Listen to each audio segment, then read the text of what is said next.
जय श्री कृष्ण विद्यार्थी मित्रों। हवे हजू सुधी सेकंड चेप्टरनी अंदर आपणे व्यवहारना प्रकार, खाता तेना प्रकार अने तेना नियमों आ बे टॉपिक कम्प्लीट कर्या छे। आ चेप्टरनो लास्ट पॉइंट छे व्यवहारनी बेवड़ी असर। हवे व्यवहारनी बेवड़ी असर एटले शुं के वेपार के धंधा में कोईपण प्रकारनो आर्थिक व्यवहार करवामां आवे तो ते व्यवहार साथे संकळायेली ओछामां ओछी बे व्यक्ति होय एटले के दरेके दरेक आर्थिक व्यवहार साथे संकळायेली ओछामां ओछी बे विगतो होय अथवा दरेके दरेक व्यवहार साथे संकळायेला ओछामां ओछा बे पासा होय। बराबर।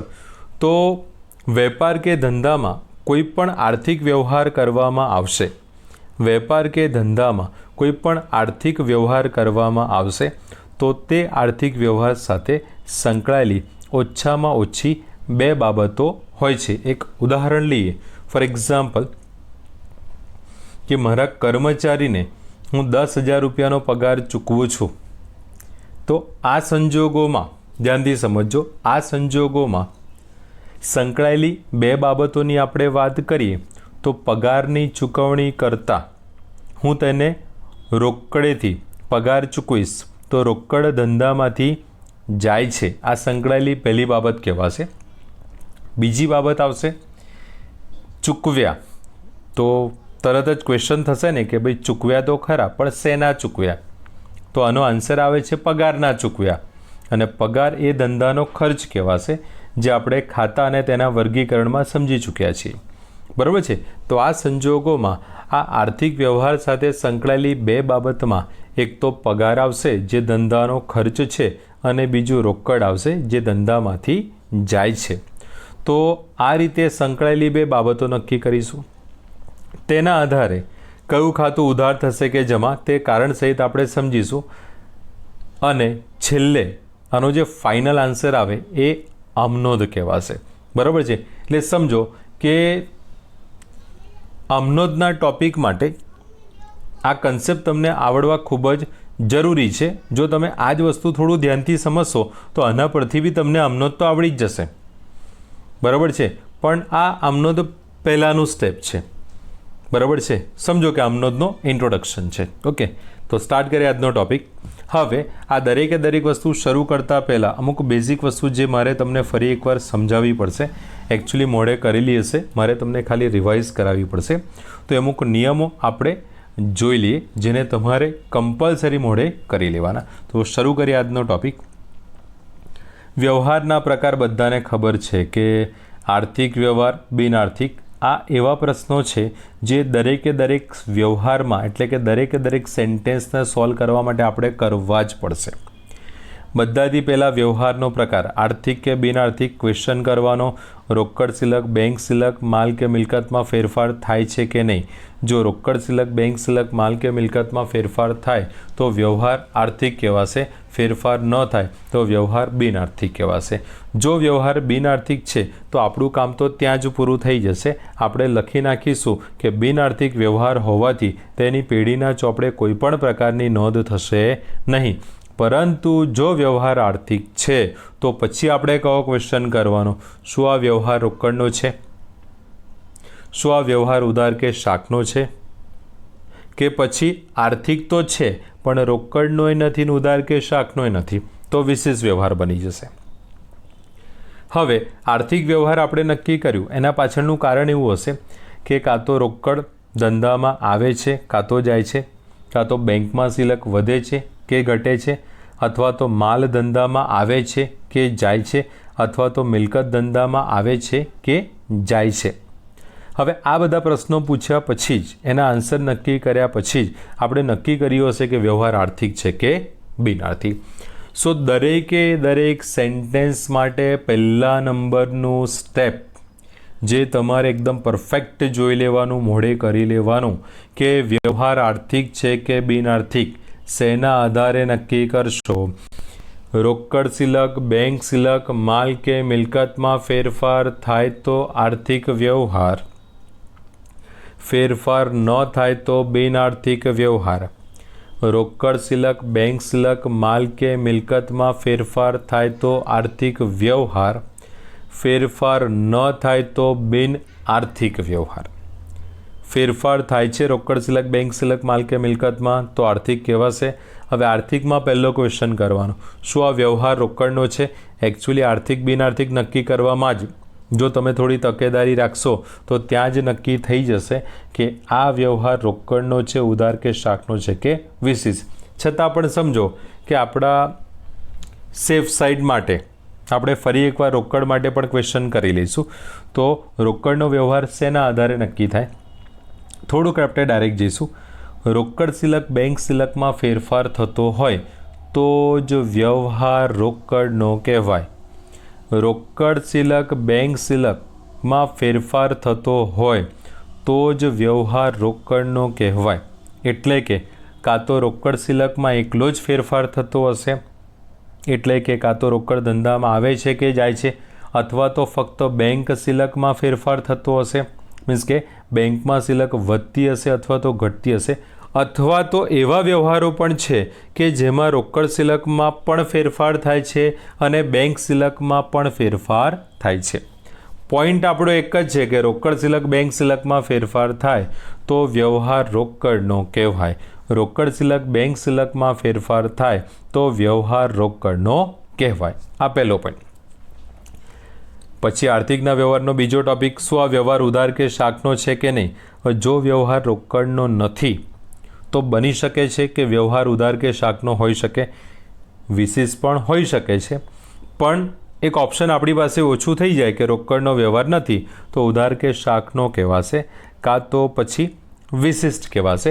હવે ઉધાર કે શાખના વ્યવહારનો ટોપિક પહેલાં પરથી જ છે કે રોકડ સિલક, બેંક સિલકમાં ફેરફાર ન થતો હોય, રોકડ સિલક, બેંક સિલકમાં ફેરફાર ના થતો હોય, પરંતુ બંને પક્ષકારો વચ્ચે દેવાદાર લેણદારના સંબંધ બંધાતા હોય, બંને પક્ષકારો વચ્ચે દેવાદાર લેણદારના સંબંધ બંધાતા હોય તો આ સંજોગોમાં આ વ્યવહાર ઉધાર કે શાખનો કહેવાશે. આ સંજોગોમાં આ વ્યવહાર ઉધાર કે શાખનો કહેવાશે. પણ સમજો કદાચ વ્યવહાર રોકડનો તો નહોતો જ, પણ ઉધાર કે શાખનો પણ નથી, દેવાદાર લેણદારના સંબંધ બંધાતા નથી, તો આ સંજોગોમાં લાસ્ટ ઓપ્શન આપણી પાસે કયો બનશે? વિશિષ્ટ વ્યવહાર. કયો વ્યવહાર કહેવાશે? વિશિષ્ટ વ્યવહાર. તો આપણો નિયમ છે ને, સોરી કન્સેપ્ટ આવો છે વિશિષ્ટ વ્યવહાર માટે કે વ્યવહાર આર્થિક હોવો જોઈએ પરંતુ રોકડનો પણ નથી, ઉધાર કે શાખનો પણ નથી, તો આ સંજોગોમાં આ વ્યવહાર વિશિષ્ટ વ્યવહાર કહેવાશે. આ સંજોગોમાં આ વ્યવહાર વિશિષ્ટ વ્યવહાર કહેવાશે. બરાબર છે. હવે બિનઆર્થિક માટે તો બધાને ખ્યાલ આવી ગયો કે એના માટે એક સેન્ટેન્સ લખી દેવાનું કે વ્યવહાર બિનઆર્થિક હોવાથી પેઢીના ચોપડે નોંધ થશે નહીં. બહુ જ ઓછા સેન્ટેન્સ હશે. જો તમારો જે ક્વેશ્ચન છે 5 માર્કનો છે આમનોધનો, તો 5 સેન્ટેન્સ હશે, એમાં કદાચ જ એકાદ સેન્ટેન્સ બિનઆર્થિક વ્યવહારનું હોઈ શકે છે. બરાબર છે. મેજોરિટી આર્થિક વ્યવહારો જ આવશે, પણ બિનઆર્થિક વિશે આપણી પાસે નોલેજ હોવું જોઈએ. હવે આપણે વાત કરી રહ્યા છીએ આર્થિક વ્યવહારની, જેમાં રોકડના વ્યવહારમાં મેં તમને સમજાવી દીધું કે રોકડ સિલક કે બેંક સિલકમાં ફેરફાર થતો હોય એટલે કે કાં તો રોકડ ધંધામાં આવે છે કે જાય છે, અથવા તો બેંકમાં સિલક વધે છે કે ઘટે છે. આ ક્વેશ્ચનનો આન્સર કરતાં તમને કંઈ પોઝિટિવ રિસ્પોન્સ મળ્યો કે રોકડ આવે છે અથવા તો જાય છે અથવા તો બેંકમાં સિલક કાં તો વધે છે કાં તો ઘટે છે, તો તમે નક્કી કરી લેશો કે આ વ્યવહાર શેનો છે? રોકડનો છે. શેનો છે? રોકડનો છે. ઓકે. છતાં પણ ઘણા બધા સ્ટુડન્ટ એવા છે જેમને કન્ફ્યુઝન રહે, તો આના માટે 2 નિયમ તમને લખાવેલા છે. પહેલો નિયમ છે, જો વ્યવહારમાં રોકડ કે ચેક શબ્દનો ઉલ્લેખ થતો હોય, જો વ્યવહારમાં રોકડ કે ચેક શબ્દનો ઉલ્લેખ થતો હોય તો વ્યવહાર રોકડનો જ કહેવાશે. જો વ્યવહારમાં રોકડ કે ચેક શબ્દનો ઉલ્લેખ થતો હોય તો વ્યવહાર રોકડનો જ કહેવાશે. તો આમાં તો ખબર પડી જ જશે. પણ નંબર 2 એમાં થોડુંક વધારે ધ્યાન રાખજો. જો વ્યવહારમાં રોકડ કે ચેક શબ્દનો ઉલ્લેખ થતો ન હોય પરંતુ રોકડ ધંધામાં આવે છે કે જાય છે તેવું સ્પષ્ટ થતું હોય. જો વ્યવહારમાં રોકડ કે ચેક શબ્દનો ઉલ્લેખ થતો નથી પરંતુ વ્યવહારમાં રોકડ આવે છે કે જાય છે તેવું સ્પષ્ટ થતું હોય. હવે ક્વેશ્ચન એ છે કે આવું સ્પષ્ટ શેના આધારે થશે? તો એનો આન્સર છે ચૂકવ્યા, મીન્સ કે નાણાં ચૂકવાઈ ગયા છે, નાણાંની આપ-લે થઈ ગઈ છે.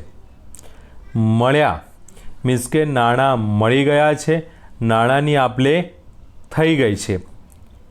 ભર્યા બેંકના પોઈન્ટ ઓફ વ્યૂથી આવશે તો બેંકમાં નાણાં ભરી દીધા છે, નાણાંની આપ-લે થઈ ગઈ છે. બેંકમાંથી ઉપાડ્યા, ઉપાડ્યાનો મતલબ કે નાણાંની આપ-લે થઈ ગઈ છે, રૂપિયા બેંકમાંથી લઈ લીધા છે. બરાબર છે? તો આ જે બધા શબ્દો છે ને, ચૂકવ્યા અથવા તો આપ્યા અથવા તો લીધા અથવા તો મળ્યા અથવા તો ભર્યા અથવા તો ઉપાડ્યા, આ બધા શબ્દો એવું સૂચવે છે કે નાણાંની આપ-લે કે લેવડ દેવડ થઈ ગઈ છે, તેથી આ વ્યવહાર કમ્પલસરી રોકડનો કહેવાશે.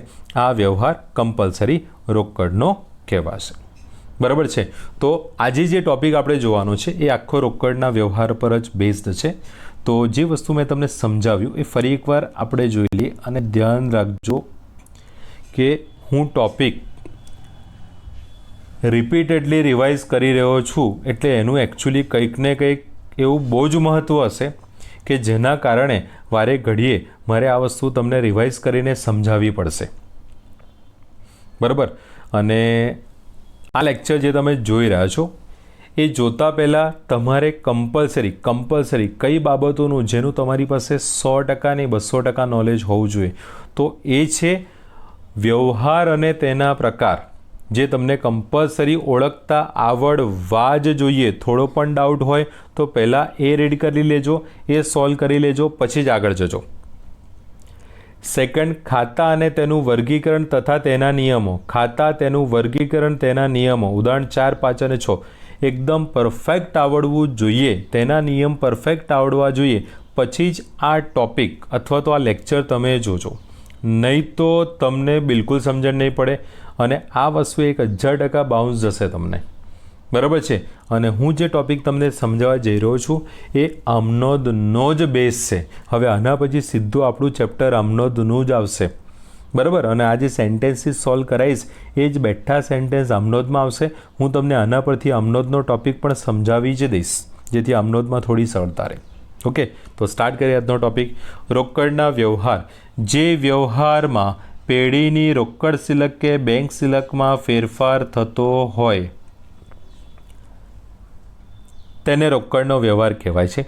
રોકડ સિલક બેંક સિલકમાં ફેરફારનો મતલબ થશે રોકડ સિલક અને બેંક સિલકમાં વધારો કે ઘટાડો. થોડુંક ડિટેલમાં જઈએ તો રોકડ કાં તો ધંધામાં આવે એટલે રૂપિયા મળે છે, કાં તો રોકડ ધંધામાંથી જાય એટલે રૂપિયા તમે કોઈને ચૂકવો છો. રોકડ કાં તો ધંધામાં આવે અથવા તો જાય. સેમ વસ્તુ બેંકમાં સિલક માટે. તો બેંકમાં સિલક કાં તો વધે કાં તો ઘટે, પણ આપણે આ રીતે બોલીએ છીએ ને, બેંકમાં સિલક વધે છે, રૂપિયા મળશે અને તમે બેંકમાં ભરશો. ચેક મળશે અને બેંકમાં ભરશો તો બેંક સિલક વધે. ચેક મળે, બેંકમાં ભરો તો બેંક સિલક વધે. નાણાં બેંકમાં ભરો તો બેંકમાં સિલક વધે, એટલે બેંક બેલેન્સ તમારું વધે છે. અથવા તો બેંકમાંથી નાણાં ઉપાડો છો અથવા તો ચેક દ્વારા નાણાં ચૂકવો છો. બેંકમાંથી નાણાં ઉપાડ્યા છે અથવા તો ચેક દ્વારા નાણાંની ચૂકવણી કરી છે. આ સંજોગોમાં બેંક સિલકમાં ઘટાડો થશે. તો રોકડના વ્યવહાર માટે કમ્પલસરી તમને આ ક્વેશ્ચન કરતાં આવડવો જોઈએ, સમજણ પડવી જોઈએ કે રોકડ ધંધામાં આવે છે કે જાય છે, રોકડ ધંધામાં આવે છે કે જાય છે અને બેંકમાં સિલક વધે છે કે ઘટે છે. રોકડ ધંધામાં આવે છે કે જાય છે એવો ક્વેશ્ચન કરતાં આવડવો જોઈએ અને બેંકમાં સિલક વધે છે કે ઘટે એવો ક્વેશ્ચન કરતાં તમને આવડવો જોઈએ. ઓકે, હવે કદાચ સમજો કે તમને આના પરથી બી રોકડનો વ્યવહાર ઓળખતા નથી આવડતો તો આપણી પાસે એક બીજો ઓપ્શન છે, બટ આ લાસ્ટ ઓપ્શન છે. ઓકે, જે વ્યવહારમાં રોકડ કે ચેક શબ્દનો ઉલ્લેખ થતો હોય, સાંભળજો, રોકડ કે ચેક શબ્દનો ઉલ્લેખ થતો હશે રોકડ શબ્દનો ઉલ્લેખ થતો હશે ને તો રોકડ સિલકમાં ફેરફાર થતો હશે. રોકડ શબ્દનો ઉલ્લેખ થતો હશે તો રોકડ સિલકમાં ફેરફાર થતો હશે. અને રોકડ સિલકમાં ફેરફાર મેં તમને હવડે જ સમજાવ્યો, કાં તો રોકડ ધંધામાં આવે છે અથવા તો રોકડ ધંધામાંથી જાય છે, કાં તો રોકડ ધંધામાં આવે છે અથવા તો રોકડ ધંધામાંથી જાય છે. અને ચેક શબ્દનો ઉલ્લેખ હશે તો કાં તો તમારું બેંકમાં બેલેન્સ વધે છે અથવા બેંકમાં બેલેન્સ ઘટે છે. એટલે આવું કહેવાય કે બેંકમાં સિલક વધે છે અથવા તો બેંકમાં સિલક ઘટે છે. તો આ પહેલો નિયમ છે. સેકન્ડ નિયમ, જે વ્યવહારમાં રોકડ કે ચેક શબ્દનો ઉલ્લેખ ન થતો હોય પરંતુ રોકડ ધંધામાં આવે છે કે જાય છે તેવું સ્પષ્ટ થતું હોય, પરંતુ રોકડ ધંધામાં આવે છે કે જાય છે તેવું સ્પષ્ટ થતું હોય. ફોર એક્ઝામ્પલ, ચૂકવ્યા, આપ્યા, લીધા, મળ્યા, ભર્યા, ઉપાડ્યા, આ બધા શબ્દોનો ઉલ્લેખ થતો જ હશે. તો આના પરથી ખબર પડી જશે કે વ્યવહાર કયો કહેવાશે? રોકડનો કહેવાશે. કયો વ્યવહાર કહેવાશે? રોકડનો કહેવાશે. બરાબર છે. તો આપણે હજુ સુધી આર્થિક વ્યવહાર, એમાં રોકડ, ઉધાર કે શાક અને વિશિષ્ટ, ઇવન બિનઆર્થિક વ્યવહારનો મિનિંગ રિવાઇઝ કરાવ્યો મેં તમને. અને રોકડનો વ્યવહાર ફરી એકવાર ડિટેલમાં આપણે જોઈ લીધો.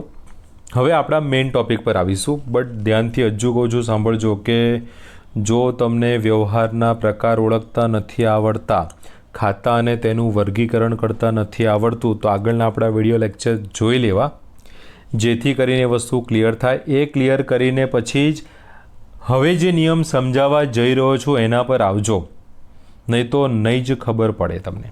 બરાબર છે. તો હવે આપણો મેઇન ટૉપિક સ્ટાર્ટ કરીએ.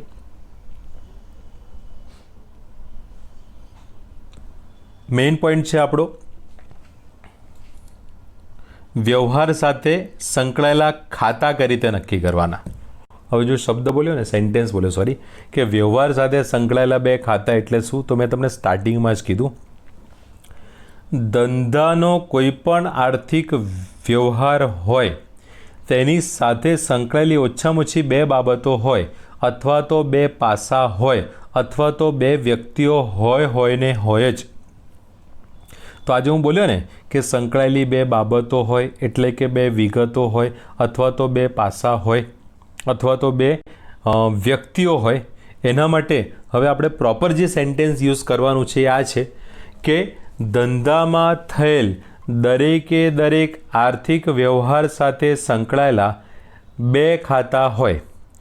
ધંધામાં થયેલ દરેકે દરેક આર્થિક વ્યવહાર સાથે સંકળાયેલા બે ખાતા હોય અને હોય જ. બરાબર. હવે આ ખાતા આપણે નક્કી કરવાના છે, એટલે કે આ પાસા અથવા તો જે વિગતો સંકળાયેલી છે એ નક્કી કરવાનું છે. તો એના માટે બે નિયમ આપણે ધ્યાનમાં રાખીશું. એમાં પહેલો નિયમ છે રોકડના વ્યવહાર માટેનો. ધ્યાનથી સમજજો. અને જ્યારે આ બધા ટૉપિક તમે વાંચો તો આમ તો એકવારમાં સમજણ પડી જશે, પણ આને બહુ જ પાકા કરવા હોય તો આ વસ્તુ તમારે 5 વખત, 10 વખત, 15 વખત, 20 વખત લખવાની નથી, ખાલી બોલવાની છે અને એને સમજવાની છે. બરાબર છે. ધ્યાન રાખજો. જો વ્યવહાર રોકડનો હોય, જો વ્યવહાર રોકડનો હોય તો તે વ્યવહાર સાથે સંકળાયેલ એક ખાતું, જો વ્યવહાર રોકડનો હોય તો તે વ્યવહાર સાથે સંકળાયેલ એક ખાતું કમ્પલસરી કાં તો રોકડનું ખાતું હોય અથવા તો બેંકનું ખાતું હોય. કાં તો રોકડનું ખાતું હોય અથવા તો બેંકનું ખાતું હોય અને હોય જ. કારણ કે જો વ્યવહાર રોકડનો હશે તો આપણો રોકડનો વ્યવહાર ઓળખવા માટેનો નિયમ શું કહે છે કે રોકડ સિલક અથવા તો બેંક સિલકમાં ફેરફાર થતો હોય. તો પહેલાં પણ સમજાવ્યું કે રોકડના વ્યવહારોમાં કાં તો ફક્ત રોકડમાં ફેરફાર થતો હશે, રોકડના વ્યવહારમાં અથવા તો ફક્ત બેંક સિલકમાં જ ફેરફાર થતો હશે, અથવા તો રોકડના વ્યવહારમાં રોકડ સિલકમાં પણ ફેરફાર થતો હશે ને સાથે સાથે બેંક સિલકમાં પણ ફેરફાર થતો હશે, બરાબર છે। તો જો વ્યવહાર રોકડનો હોય તો રોકડ સિલકમાં ફેરફાર થશે અથવા તો બેંક સિલકમાં ફેરફાર થશે, રોકડ સિલકમાં ફેરફાર થશે અથવા તો બેંક સિલકમાં ફેરફાર થશે। એટલા માટે આપણો નિયમ કહે છે જો વ્યવહાર રોકડનો હોય તો તે વ્યવહાર સાથે સંકળાયેલ એક ખાતું રોકડનું ખાતું હોય અથવા તો બેંકનું ખાતું હોય તો તે વ્યવહાર સાથે સંકળાયેલ એક ખાતું રોકડનું ખાતું હોય અથવા તો બેંકનું ખાતું હોય। પરંતુ ક્યારે રોકડનું ખાતું હોય ને ક્યારે બેંકનું ખાતું હોય તો એનો આન્સર છે રોકડ સિલકમાં ફેરફાર થતો હોય તો રોકડનું ખાતું આવે અને બેંક સિલકમાં ફેરફાર થતો હોય તો બેંકનું ખાતું આવે। તો રોકડના વ્યવહાર માટે જે નિયમ આપણે મોઢે કરીએ છીએ એ જ રીતે આપણે રોકડના વ્યવહાર સાથે સંકળાયેલા ખાતા નક્કી કરવા માટે પણ આ ટોપિકને ધ્યાનમાં રાખવો જ પડશે। તો રોકડના વ્યવહારનો નિયમ શું છે કે રોકડ સિલકમાં અથવા તો બેંક સિલકમાં ફેરફાર થતો હોય તો આપણો નિયમ એવું કહે છે કે રોકડ સિલકમાં ફેરફાર થતો હોય તો રોકડનું ખાતું આવશે, બેંક સિલકમાં ફેરફાર થતો હોય તો બેંકનું ખાતું આવશે, રોકડ સિલકમાં ફેરફાર થતો હોય તો રોકડનું ખાતું આવશે, બેંક સિલકમાં ફેરફાર થતો હોય તો બેંકનું ખાતું આવશે। થોડુંક એક સ્ટેપ આગળ જઈએ કે કદાચ નક્કી થયું કે રોકડનું ખાતું છે તો રોકડના ખાતાનું વર્ગીકરણ તમે શેમાં કરશો? તો રોકડનું ખાતું એ ધંધાની ચાલુ મિલકત છે તેથી રોકડનું ખાતું એ માલ મિલકતના ખાતામાં આવે, રોકડનું ખાતું માલ મિલકતના ખાતામાં આવશે। અને માલ મિલકત ખાતાનો નિયમ શું કહે છે? માલ કે મિલકત ધંધામાં આવે તો ઉધાર જાય તો જમા, માલ કે મિલકત ધંધામાં આવે તો ઉધાર જાય તો જમા। આ પહેલો ટોપિક થયો। જો બેંક સિલકમાં ફેરફાર થશે તો સંકળાયેલું એક ખાતું કમ્પલસરી શેનું હશે? બેંકનું ખાતું। જો બેંક સિલકમાં ફેરફાર થાય તો સંકળાયેલ એક ખાતું કમ્પલસરી શેનું હશે? બેંકનું ખાતું। અને બેંકનું ખાતું એ કાયદા દ્વારા અસ્તિત્વમાં આવેલ સંસ્થા કે પેઢી છે, બેંકનું ખાતું એ કાયદા દ્વારા અસ્તિત્વમાં આવેલ સંસ્થા કે પેઢી છે એટલે કે કૃત્રિમ વ્યક્તિ છે। અને કુદરતી કે જીવિત વ્યક્તિ હોય કે પછી કૃત્રિમ વ્યક્તિ હોય આ બધાનો સમાવેશ વ્યક્તિના ખાતામાં કરવામાં આવે છે। અને વ્યક્તિના ખાતાનો નિયમ છે લાભ લેનાર ખાતે ઉધાર, લાભ આપનાર ખાતે જમા, લાભ લેનાર ખાતે ઉધાર, લાભ આપનાર ખાતે જમા। ખ્યાલ આવશે આ ટોપિકમાં? થોડુંક ઝડપથી આને રિવાઇઝ કરી લઈએ। ધ્યાન રાખજો ટોપિકની અંદર આપણો નિયમ એવો કહે છે કે જો વ્યવહાર રોકડનો હોય, વ્યવહાર શેનો હોય?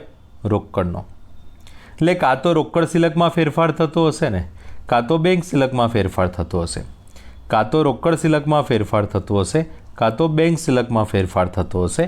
એટલે કે જો રોકડ સિલકમાં ફેરફાર થતો હોય તો રોકડનું ખાતું લખાશે અને બેંક સિલકમાં ફેરફાર થતો હોય તો બેંકનું ખાતું લખાશે, બરાબર। અને રોકડનું ખાતું ધંધાની ચાલુ મિલકત હોવાથી માલ મિલકત ખાતામાં તેનું વર્ગીકરણ થાય।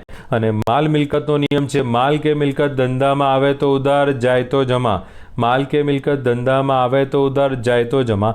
એ જ રીતે જો બેંક સિલકમાં ફેરફાર થતો હોય, જો બેંક સિલકમાં ફેરફાર થતો હોય તો સંકળાયેલ એક ખાતું બેંકનું હશે પણ બેંક તો કાયદા દ્વારા અસ્તિત્વમાં આવેલ સંસ્થા કે પેઢી છે એટલે કે કૃત્રિમ વ્યક્તિ કહેવાશે તો વ્યક્તિના ખાતામાં તેનો સમાવેશ કરવામાં આવશે, વ્યક્તિના ખાતામાં તેનો સમાવેશ કરવામાં આવશે। અને વ્યક્તિના ખાતાનો નિયમ છે લાભ લેનાર ખાતે ઉધાર, લાભ આપનાર ખાતે જમા, લાભ લેનાર ખાતે ઉધાર, લાભ આપનાર ખાતે જમા। ઓકે, હવે ધ્યાન રાખજો નેક્સ્ટ ટોપિકમાં। આ પોઈન્ટ તો આપણો કમ્પ્લીટ થઈ ગયો, બરાબર। તો આને આપણે ધ્યાનમાં રાખીને ચાલીશું।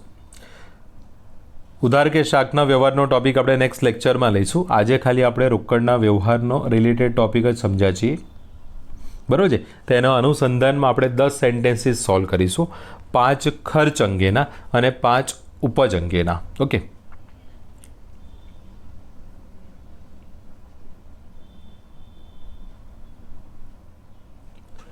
ધ્યાન રાખજો, તમને મેં ક્વેશ્ચન કઈ રીતનો પૂછાય એ ટોપિક મેં તમને લખીને આપેલો છે. નીચેના વ્યવહારોના પ્રકાર નક્કી કરો. મીન્સ કે આર્થિકનો વ્યવહાર છે કે બિનઆર્થિકનો વ્યવહાર.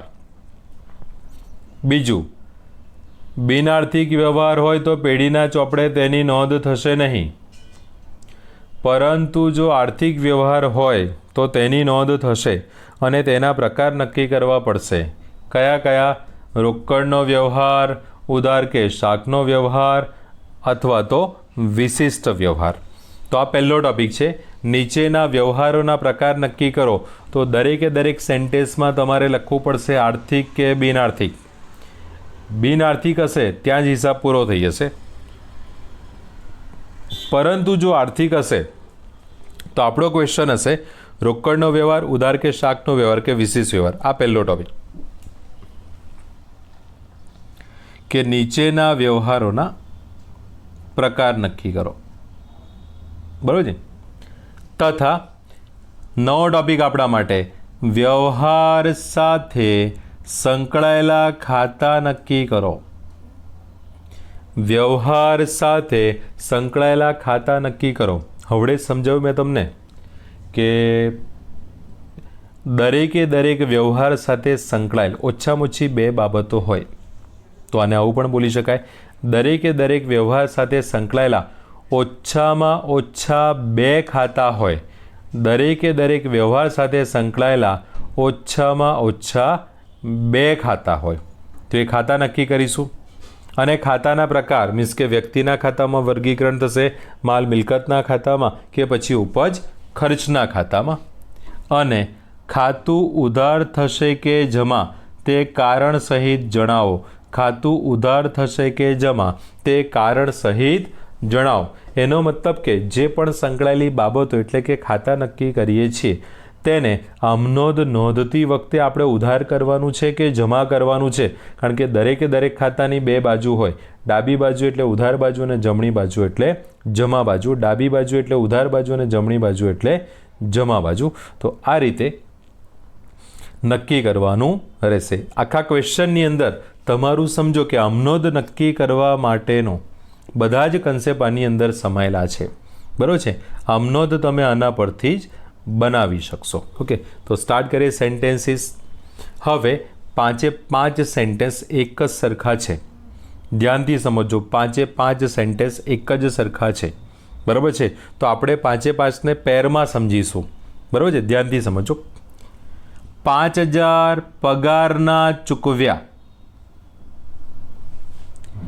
10,000 વીમા પ્રીમિયમના ચૂકવ્યા, 15,000 ઓફિસ ખર્ચના ચૂકવ્યા, 7,500 કમિશનના ચૂકવ્યા, 12,500 વેચાણ ખર્ચના ચૂકવ્યા.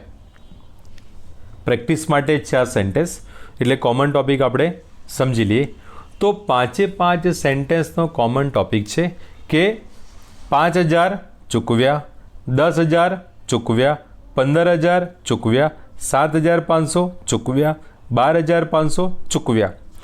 તો ચૂકવ્યા શબ્દ એવું સૂચવે છે કે આપણે નાણાં ચૂકવી દીધા છે, એટલે કે રોકડા ચૂકવી દીધા છે. અને જો તમે રૂપિયા રોકડેથી ચૂકવો, જો તમે રૂપિયા રોકડેથી ચૂકવો, આનો મતલબ રોકડ સિલકમાં ફેરફાર થાય છે. શેમાં ફેરફાર થાય છે? રોકડ સિલકમાં ફેરફાર થાય છે. જોઈએ ફરી એકવાર. 5,000 ચૂકવ્યા, 10,000 ચૂકવ્યા, 15,000 ચૂકવ્યા, 7,500 ચૂકવ્યા, 12,500 ચૂકવ્યા. ચૂકવ્યાનો મતલબ નાણાં ચૂકવાઈ ગયા છે, રૂપિયા ચૂકવાઈ ગયા છે, નાણાંની આપલે કે લેવડ દેવડ થઈ ગઈ છે, રૂપિયાની આપલે કે લેવડ દેવડ થઈ ગઈ છે. પણ કઈ રીતે? રોકડેથી કે ચેકથી? રોકડેથી કે ચેકથી. તો 5 સેન્ટેન્સમાં કોઈ પણ જગ્યાએ ચેક શબ્દનો ઉલ્લેખ છે નહીં. ચેકનો ઉલ્લેખ નથી તો આપણે પેલો ક્વેશ્ચન બી નહીં કરવો પડે કે બેંક સિલકમાં ફેરફાર થાય છે કે નહીં. ચેક હોય તો જ બેંક સિલકમાં ફેરફાર થાય. ચેક હોય તો જ બેંક સિલકમાં ફેરફાર થાય, અથવા તો બેંકમાં ભર્યા કે ઉપાડ્યા શબ્દો હોય તો બેંક સિલકમાં ફેરફાર થાય. થોડું ક્લિયર થાય છે આ ટોપિક? ફરી એકવાર જોઈ લેજો.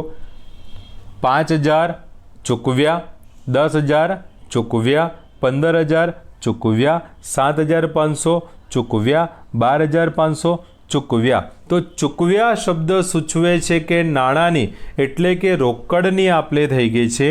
એટલે કે આ 5/5માં કોમન ટોપિક રોકડ સિલકમાં જ ફેરફાર થાય છે. શેમાં ફેરફાર થાય છે? રોકડ સિલકમાં જ ફેરફાર થાય છે. તો તરત જ ક્વેશ્ચન કરવાનો કે રોકડ સિલકમાં શું ફેરફાર થાય છે? રોકડ ધંધામાં આવે છે કે જાય છે? મારો ક્વેશ્ચન યાદ રાખજો. રોકડ ધંધામાં આવે છે કે જાય છે? તો ચૂકવો છો, નાણાં ચૂકવો છો એટલે રૂપિયા તમારી પાસેથી જાય છે.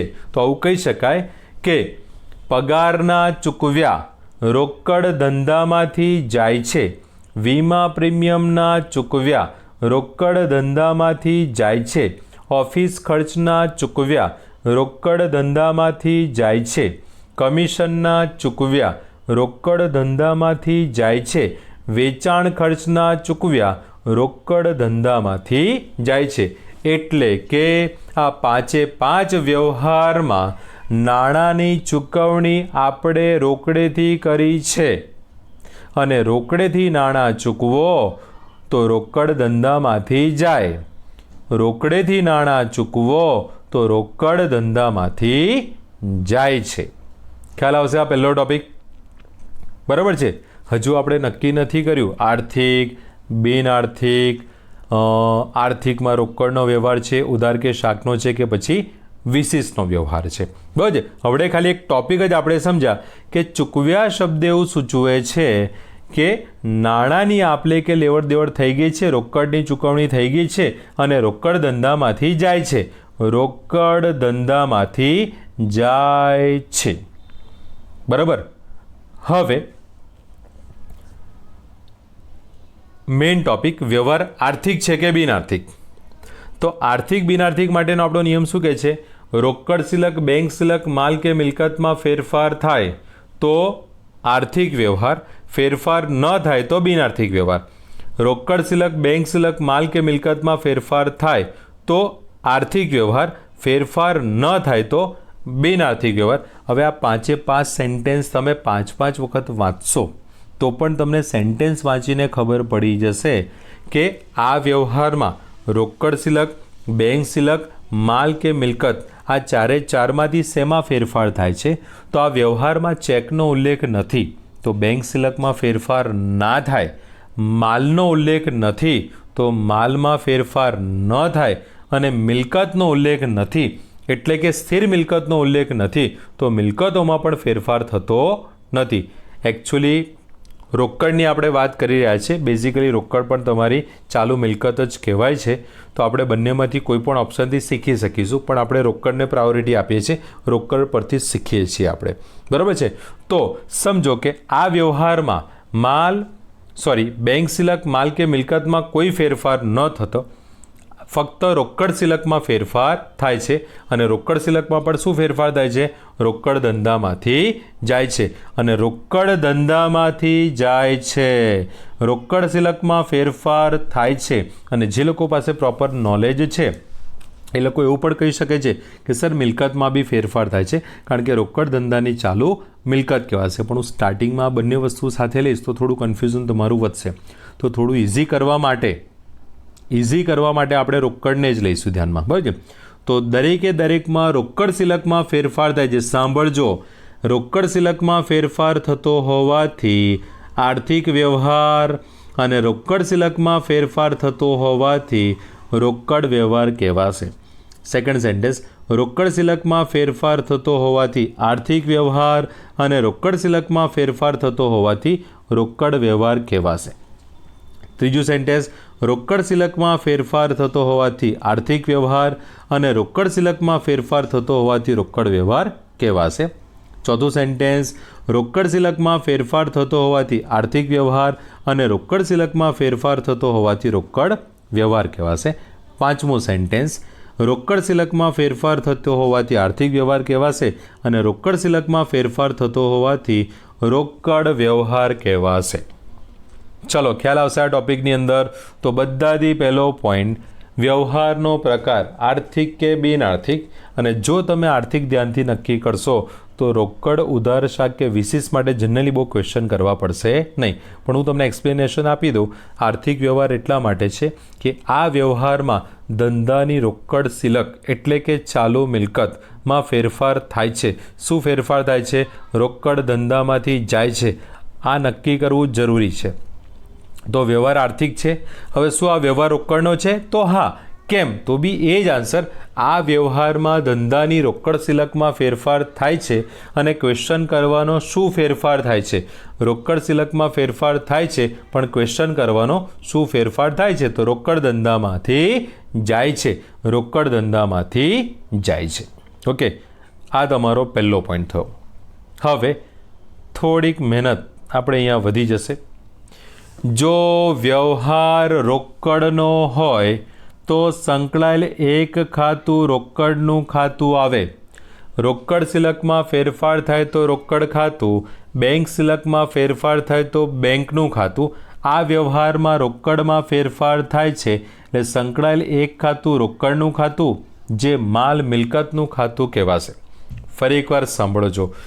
જો વ્યવહાર રોકડનો હોય તો સંકળાયેલ એક ખાતું રોકડનું ખાતું આવે અથવા તો એક ખાતું બેંકનું ખાતું આવશે.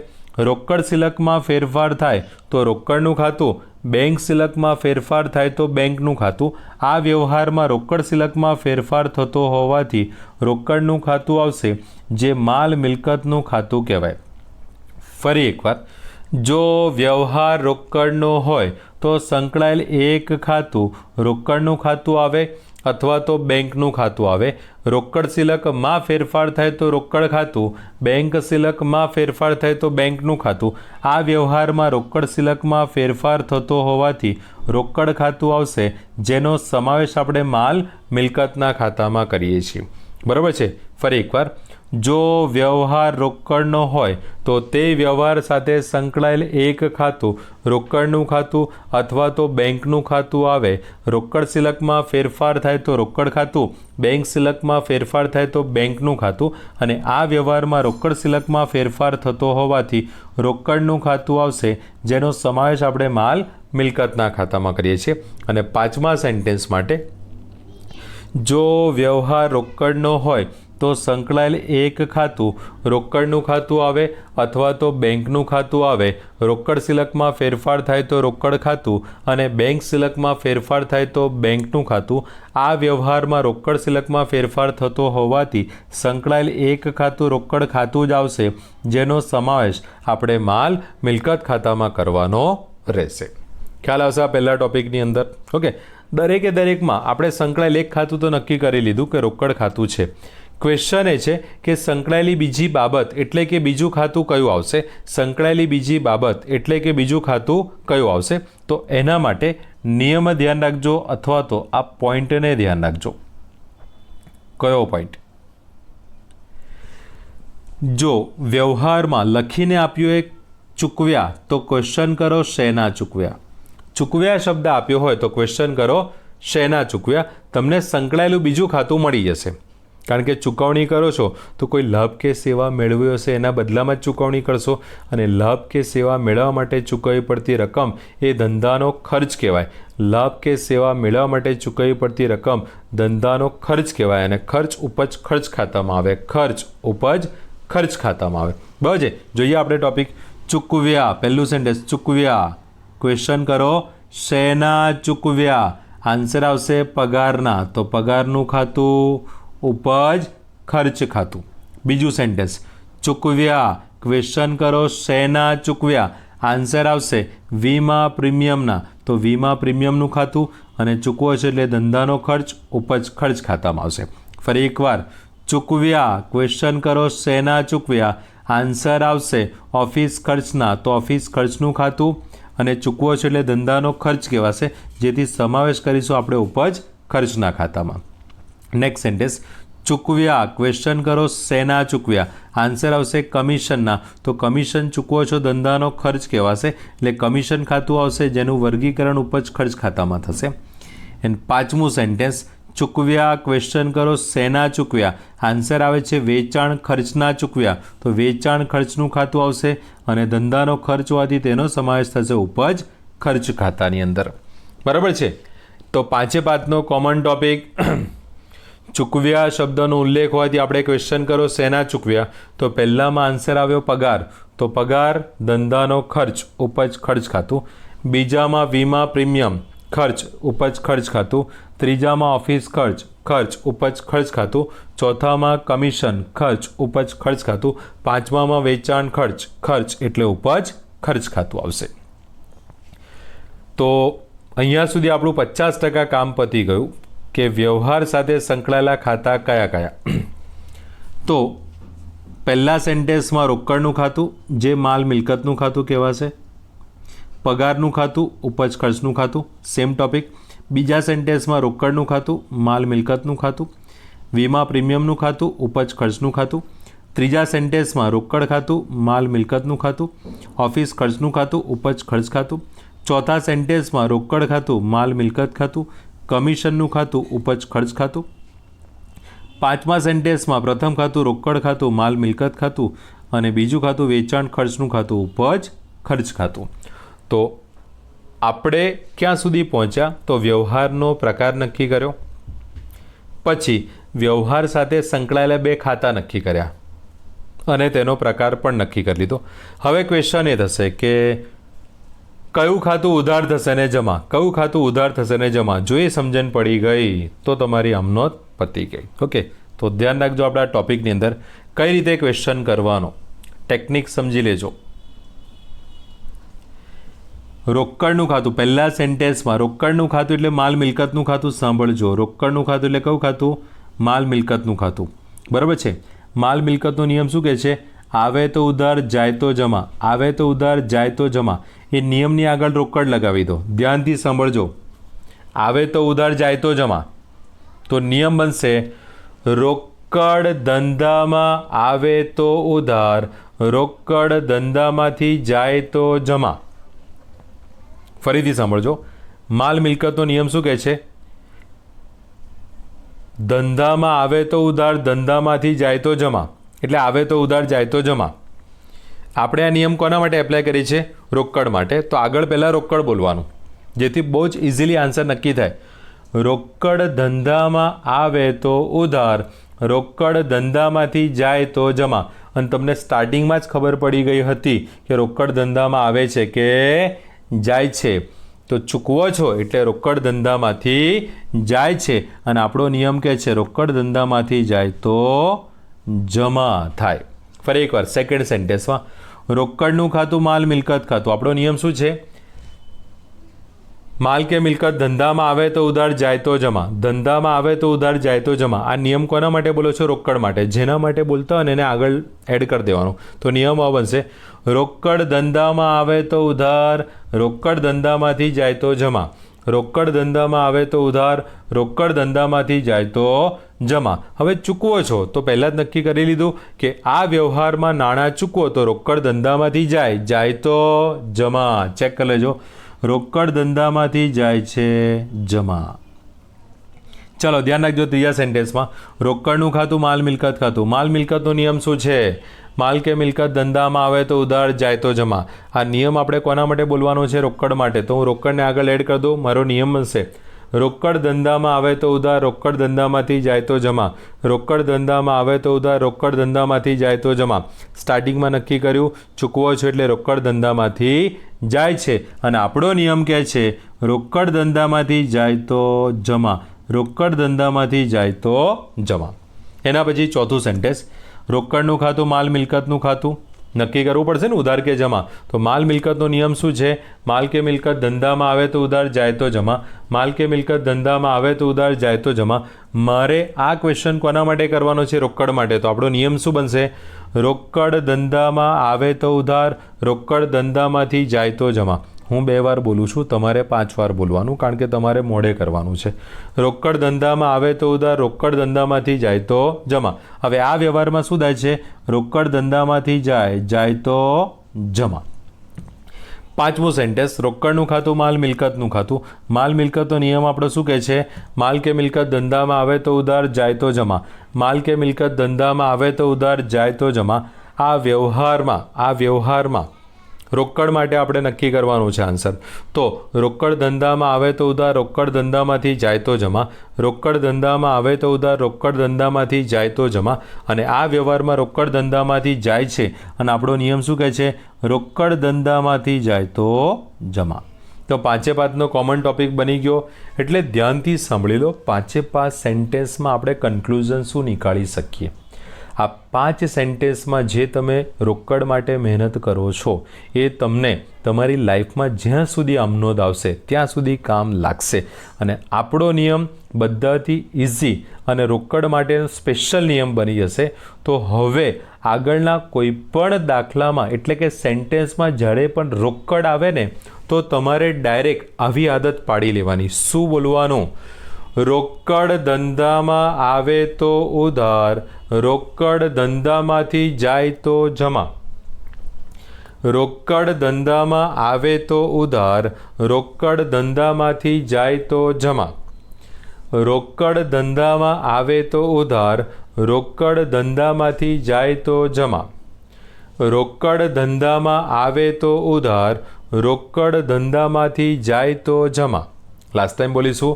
રોકડ ધંધામાં આવે તો ઉધાર, રોકડ ધંધામાંથી જાય તો જમા. એકચ્યુઅલી આપણો વિડીયો લેક્ચર છે તો જનરલી આવું 5-5 વખત બોલવાની જરૂર ના હોય, પણ અમુક મહત્ત્વના ટૉપિક એવા છે કે હું રિપીટ કરતો રહીશ, તમે મારી સાથે રિપીટ કરતા રહેશો તો તમને આ સેન્ટેન્સ પત્તાની સાથે આ નિયમ મોડે થઈ જ જશે. તો આપણો એક ટૉપિક કમ્પ્લીટ થયો કે રોકડ ધંધામાંથી જાય છે તો જમા કરીશું. હવે સંકળાયેલું બીજું ખાતું છે એની આપણે વાત કરી લઈએ. ધ્યાન રાખજો એ ટૉપિકની અંદર કે બીજું ખાતું છે, પહેલા સેન્ટેન્સમાં પગારનું ખાતું, ઉપજ ખર્ચ ખાતું. પગાર ચૂકવો છો, પગાર ધંધાનો ખર્ચ છે. પગાર ચૂકવો છો, પગાર ધંધાનો ખર્ચ છે. અને આપણો ઉપજ ખર્ચ ખાતાનો નિયમ છે ખર્ચ કે નુકસાન ઉધાર કરો, ઉપજ કે લાભ જમા. અને પગાર ધંધાનો ખર્ચ હોવાથી આપણે તેને શું કરીશું? ઉધાર કરીશું. સેકન્ડ સેન્ટેન્સમાં જોઈ લેજો. વીમા પ્રીમિયમનું ખાતું, વીમા પ્રીમિયમ ચૂકવો છો એટલે ધંધાનો ખર્ચ છે. વીમા પ્રીમિયમનું ખાતું, વીમા પ્રીમિયમ ચૂકવો છો એટલે ધંધાનો ખર્ચ છે. અને આપણો ઉપજ ખર્ચ ખાતાનો નિયમ છે ખર્ચ કે નુકસાન ઉધાર કરો, ઉપજ કે લાભ જમા કરો. અને વીમા પ્રીમિયમ ધંધાનો ખર્ચ હોવાથી ઉધાર કરીશું. કારણ સાથે લખેલું છે ધંધાનો ખર્ચ હોવાથી ઉધાર. ત્રીજા સેન્ટેન્સમાં જોઈ લઈએ. ઓફિસ ખર્ચનું ખાતું, ખર્ચનું ખાતું એટલે ઉપજ ખર્ચ ખાતું. ઓફિસ ખર્ચનું ખાતું, ખર્ચનું ખાતું એટલે ઉપજ ખર્ચ ખાતું. અને આપણો ઉપજ ખર્ચ ખાતાનો નિયમ છે કે ખર્ચ કે નુકસાન ઉધાર કરો, ઉપજ કે લાભ જમા. ખર્ચ કે નુકસાન ઉધાર કરો, ઉપજ કે લાભ જમા. તો ઓફિસ ખર્ચ ધંધાનો ખર્ચ છે અને ખર્ચ હોવાથી આપણે તેને શું કરીશું? ઉધાર કરીશું. નેક્સ્ટ સેન્ટેન્સમાં કમિશનનું ખાતું, ચૂકવો છો એટલે ધંધાનો ખર્ચ, ખર્ચ હોવાથી ઉપજ ખર્ચ ખાતામાં આવશે, ખર્ચ હોવાથી ઉપજ ખર્ચ ખાતામાં. તો આપણો ઉપજ ખર્ચ ખાતાનો નિયમ છે ખર્ચ કે નુકસાન ઉધાર કરો, ઉપજ કે લાભ જમા. ખર્ચ કે નુકસાન ઉધાર કરો, ઉપજ કે લાભ જમા. ધંધાનો ખર્ચ હોવાથી આપણે તેને ઉધાર કરીશું. બરાબર છે. એન્ડ લાસ્ટ સેન્ટેન્સ વેચાણ ખર્ચનું ખાતું, ખર્ચનું ખાતું એટલે ઉપજ ખર્ચ ખાતું. વેચાણ ખર્ચ ખાતું, ખર્ચનું ખાતું એટલે ઉપજ ખર્ચ ખાતું. આપણો નિયમ કહે છે ખર્ચ કે નુકસાન ઉધાર કરો, ઉપજ કે લાભ જમા. ખર્ચ કે નુકસાન ઉધાર કરો, ઉપજ કે લાભ જમા. અને વેચાણ ખર્ચ ધંધાનો ખર્ચ હોવાથી, વેચાણ ખર્ચ ધંધાનો ખર્ચ હોવાથી તેને આપણે ઉધાર કરીશું. તો ધંધાનો ખર્ચ છે ઉધાર કરો, ધંધાનો ખર્ચ છે ઉધાર કરો. ખ્યાલ આવશે? આપણે આજે 5 જ સેન્ટેન્સ જોયા. બરાબર છે. વ્યવહાર હતો આપણો રોકડનો. તો 5-5 સેન્ટેન્સની અંદર આપણે કોમન ટોપિક સમજી લઈએ અથવા તો રિવાઇઝ કરી લઈએ કે આનું તારણ આવું આવશે કે ધંધાનો ખર્ચ હંમેશા ઉધાર જ થાય. ધંધાનો ખર્ચ હંમેશા ઉધાર જ થાય. કેમ? ઉપજ ખર્ચ ખાતાનો નિયમ કહે છે કે ખર્ચ કે નુકસાન હોય તો ઉધાર કરો, ખર્ચ કે નુકસાન હોય તો ઉધાર કરો. અને બધાથી મહત્ત્વનો ટોપિક એક નિયમ આપણો બની ગયો રોકડ માટેનો કે રોકડ ધંધામાં આવે તો ઉધાર અને રોકડ ધંધામાંથી જાય તો જમા. ઓકે. હવે આજના લેક્ચરમાં આપણે આટલું જ કમ્પ્લીટ કરીશું. બાકીના જે ટૉપિક છે, બાકીના સેન્ટેન્સ વિશે આપણે નેક્સ્ટ લેક્ચરમાં, પણ આજે ઇન્ટ્રોડક્શન લેક્ચર એટલે થોડું આપણે સ્લોલી ગયા છે, થોડું ડિટેલમાં સમજાવવાનો મેં પ્રયાસ કર્યો છે. આવનારા લેક્ચર્સની અંદર થોડુંક આપણે સ્પીડ લઈ જઈશું. બરાબર છે? ઓકે, તો મળીએ નેક્સ્ટ લેક્ચરમાં. ત્યાં સુધી બાય, ટેક કેર, જય શ્રી કૃષ્ણ.